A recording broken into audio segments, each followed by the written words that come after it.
Now, first, I have to admit, the topics of this work, Eco's brand of literary criticism, is a great interest of mine. If it's not of yours, your mileage may differ.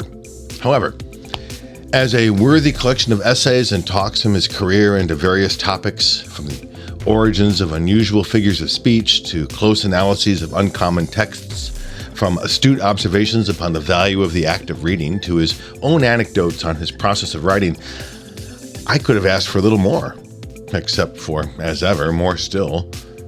His own style through the readings is openly modest, though clearly sarcastic and even political in several asides, and more importantly, structured as a process of inquiry.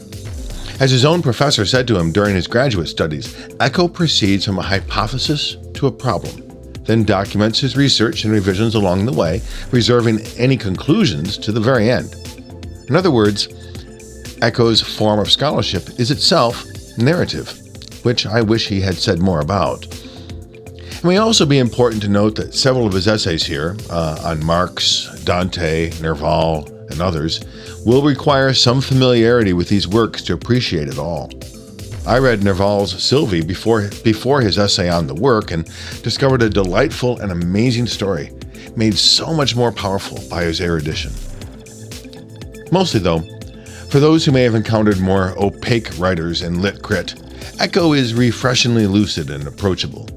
Yes, his references are many, his vocabulary is extensive, but his discussion is welcoming. So many know his The Name of the Rose and perhaps some of his other novels, but this book makes me wish to return to his other more formal essay collections on semiotics and culture criticism. Finally, it's worth noting that Eco's area of study, a mid-20th century Italian, is filled almost exclusively with European males, with the occasional American thrown in. This is a worthy point on the career and breadth of his scholarship. It's unfortunate, but what he does offer through his structuralist lens is a particular depth to writers he does examine, and a method for thinking any of us might emulate as we expand the field.